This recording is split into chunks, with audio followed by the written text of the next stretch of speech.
Hey, everybody. Welcome back to the 1455 interview series, which I'm enjoying, and I know I'm getting some nice feedback. People are really getting a kick out of continuing to hear, both the similarity and in some cases, the very different perspectives and answers people have to some very fundamental questions. So it is with extraordinary pleasure that I welcome our latest guest, the amazing Amber Sparks. I am a fanboy of sorts. I've read all her stuff. I adore all her stuff. And I think, writers love to talk about writing, but I think it's fair to say that there's some writers that are maybe more kind of solipsistic, and there's certain writers love literature and love culture, and Amber is one of those people. So I'm especially giddy to see what she has to say about some of these questions because she's such a fascinating person on the page. Let me introduce Amber. She was featured in this summer's literary festival, by the way. So if you missed her cool panel on Storytelling Rage, it was recorded, and you can check that and all the other action out on our YouTube page, which I encourage you to do, and I encourage you to pick up some of her books and read them. Amber is the author of her most recent book, And I Do Not Forgive You, Revenges and Other Stories, as well as the collections The Unfinished World and Other Stories, and May We Shed These Human Bodies, which is one of the best titles of the new century for sure. She's the co-author of The Desert Places. She lives in Washington, D.C. with 2 beasts and 2 humans, and she lives online at www.ambernoel with an E, sparks.com, or Amber Noel on Twitter. Amber, thank you for being here. It's a tremendous pleasure and joy to welcome you to the series. Of course. Thank you for having me. My pleasure. So, as always, we'll set the timer for 1455 and we will get it on.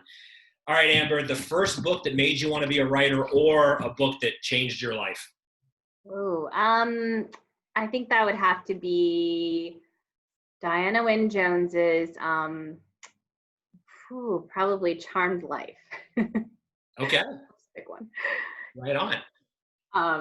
Who would you say your most profound artistic influence is? Most profound. Or one of them. Doesn't have to be the. Virginia Woolf, probably. Okay. I think you're going to love this one. An album or movie or both that you recommend without reservation. Oh, gosh. Without reservation. Or with a little reservation. Yeah. How about The Good, the Bad, and the Ugly? That's my favorite. Okay. What about an album? Album. Oh gosh, that's a tougher one. How about anything Phoebe Bridgers has put out? Let's say that. That is an acceptable answer. Okay. How about a great or the best first or last line of any book ever? This is not a good question for me because I have a terrible memory. Well, you don't have to recite you could even just say like a book that has a great opening. Yeah. I want to say, oh God. Oh, that's a really hard one. I want to say Great Gatsby, but that's like such a cliche answer. But also a good one, I think. I want to say the shipping news has like an amazing start, first sentence, and I can't remember what it is. Okay. Well, that's a good teaser. It'll send people to go explore that book. So fair enough. How about an underrated author that you'd love to give some love to? Oh, well, I don't want to say, I feel bad saying people are underrated. Maybe underread. Is that fair? And that is the spirit in which that, maybe I should change the wording there, but yeah, that's the spirit. Underrated in the sense that they deserve to be better known. Yeah. I would say Edward Carey is someone who, certainly has a following, but I think is probably, in my opinion, underread. Should be read by everyone. Is there a particular title that you'd recommend newbies to check out? The last one is Little, which is really great, but my favorite of his is Observatory Mansions, which I really really love. It's one of my favorite books just ever. Okay, duly noted because I haven't read that. So Oh yeah, it's fantastic, so good. I think you'd love it. right on. Okay, my obligatory self-indulgent question: why have you not read Moby Dick? Or if you have, what's a classic that you've been meaning to get around to checking Yeah, I've read Moby Dick many times, so out? I love Moby Dick. It's like a favorite. Such a good book. What's a classic? That's a good question. I have not read. Um, I've read. I mean, a lot. I don't want to say like I've read every classic because oh my lord, I definitely haven't. But a lot of my reading for the first many years of my life was classics. So I read a fair number of them. Ethan Frome, maybe. I've never read Ethan Frome. Okay, nor have I. Um, all right, this is a good one for you because I think it's in my humble opinion, I feel like I could take a crack at this, and yet you contain multitudes, so it's kind of a difficult one. But would you say there's a single theme or issue that your work consistently addresses? Yeah, I mean, probably feminism. That's I imagine at least the last couple of books, or transformation. And I'd like expand on that a little bit because I'll say to those that have not explored Amber's work, which you should seriously. She's a modern master of infusing. She's able to use the supernatural and folklore and fairy tales and surreal situations, but in a very calculated way to comment on reality, which of course we could say is what magic realism does. But talk a little bit about when did you start, like, that aesthetic is really, it's not unique to you, but you have mastered this ability to weave the supernatural or any number of adjectives. But talk just a little bit about how you came to be so good at that. Well, I think I didn't always do that. I mean, I started out writing and thought that I should write like Lori Moore, and that's because I just loved her and idolized her, and said, okay, I'm gonna write like that, and I wrote these very straight realism stories, and they were not good. Like Lori Moore does Lori Moore really well. I don't. And although I did learn a lot about humor from her, but yeah, so it really wasn't, until I read George Saunders, that I went, oh my God, I can do that. I have it gave me, I mean, I've heard that from a lot of other people too, that George Saunders almost like gave them permission to like write these like very, stories that are very realistic in a lot of ways, and yet also, extremely fantastic and surreal and strange. And so from then on, I really did try to weave both into my writing. I have, my background is, like I said, I read a ton of classics. I just was one of those kids who was like reading a book every minute of my life. So I read a lot of fantasy. I read a lot of science fiction. I read horror. Like there was no genre. I mean, I read like baseball novels, like everything.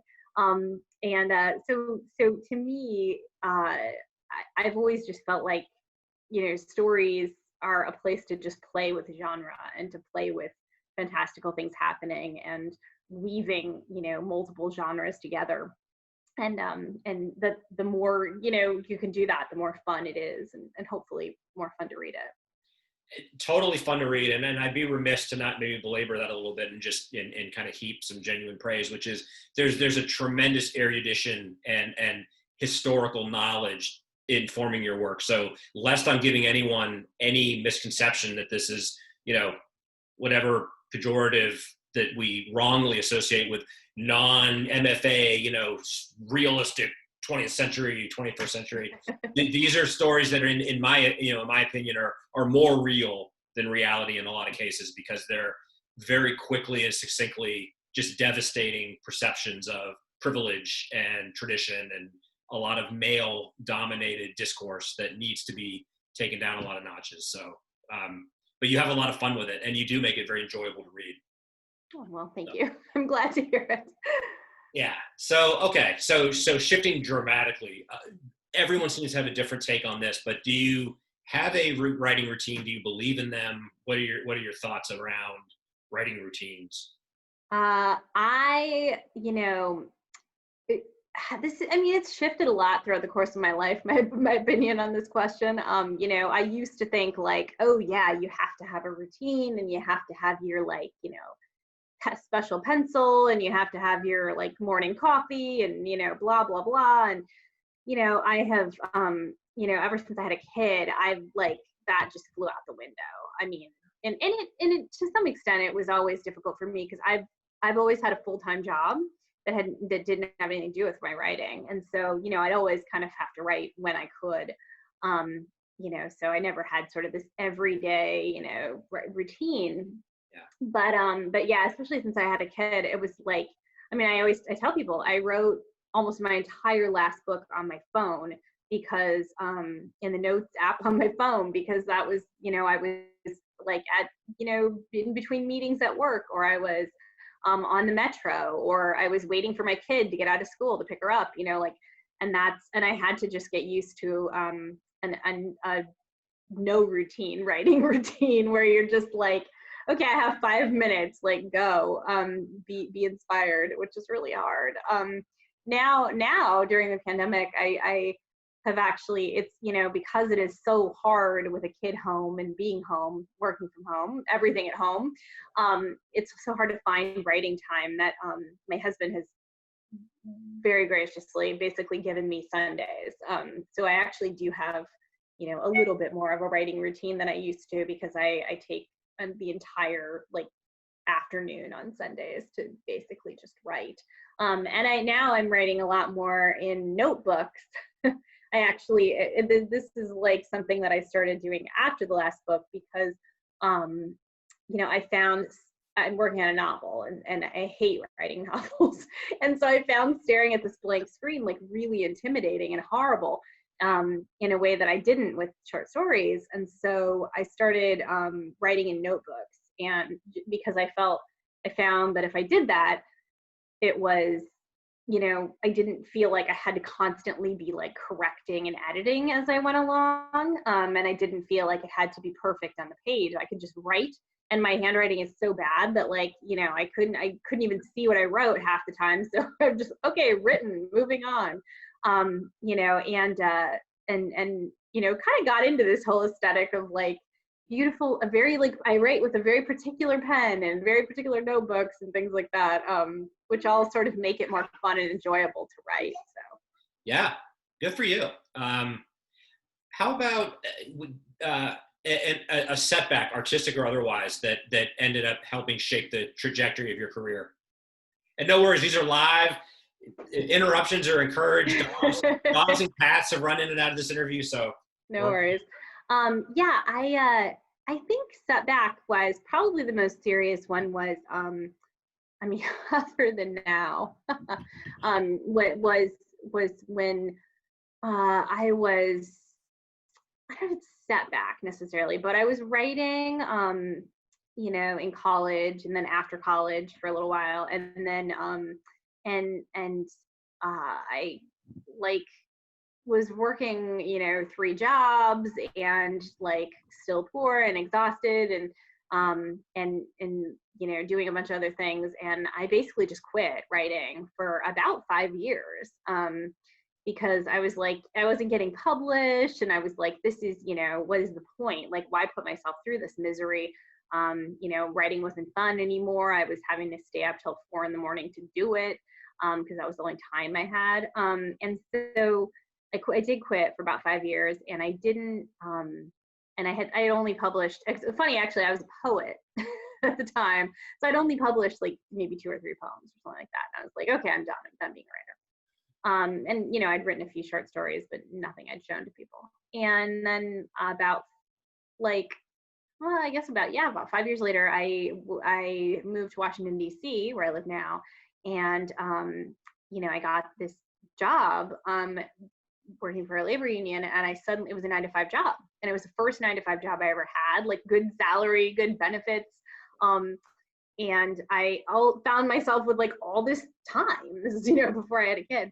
And so I was like, well, what am I going to do with all this time? And I couldn't, I had been an actor, but can't really act just on the weekends, obviously. And like, so I couldn't commit to that. And music, kind of the same thing. I'd been in bands, but I didn't really have anybody to be in a band with here.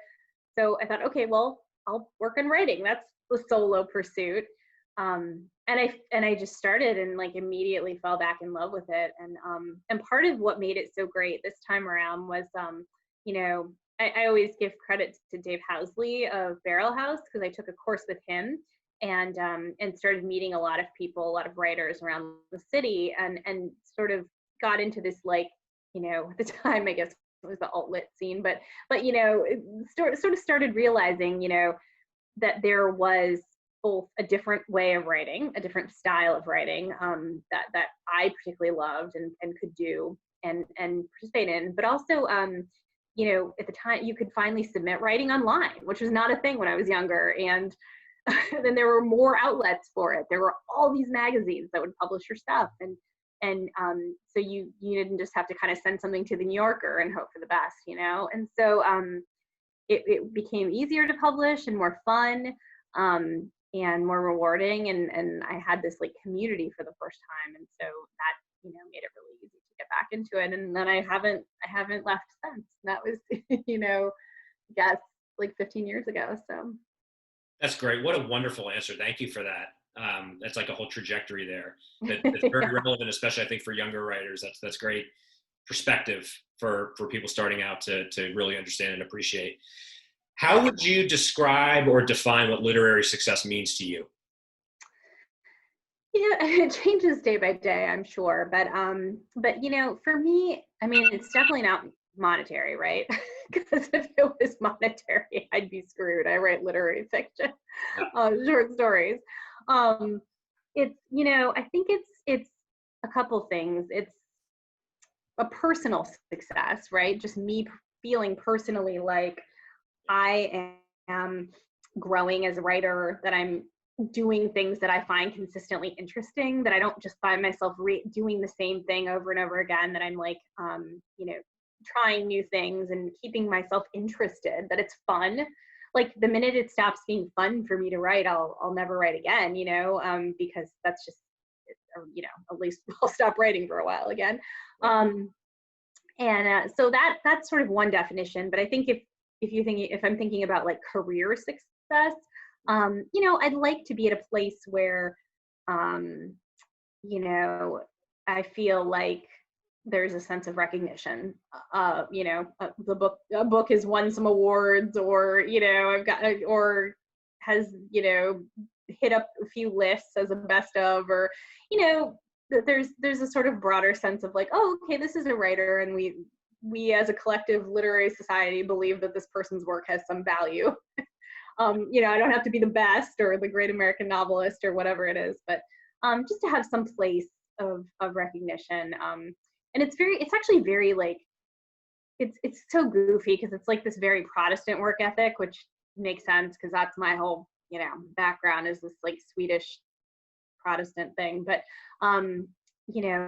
the idea that hard work is rewarded is like actually really key to me. And I know a lot of writers don't think that way, but I work really hard at my writing, and I always have. I know I always joke about it on Twitter, but I do. I really work hard, and I tell students that that's why I have any success that I have, is because I've worked my ass off.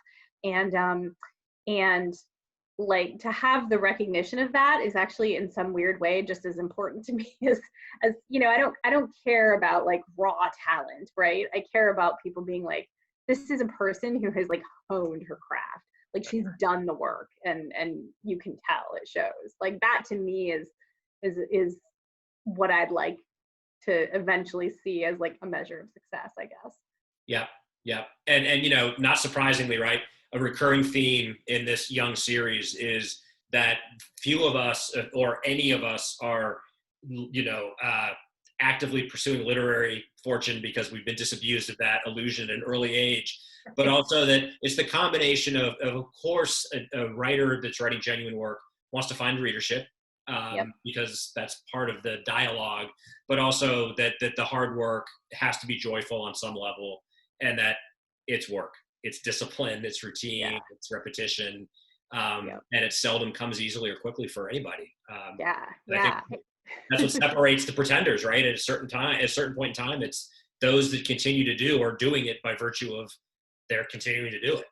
It's totally, yeah, it's absolutely true. Like you go, I mean, it's the old cliche, right? But it's what you're doing when no one's watching you. Like after the first novel and or after the book and after the all that stuff is done and you have to go back and start writing again and no one cares what you're doing. That's right. No one's interviewing you, asking you questions. You're just out there doing it on your own. And Yeah.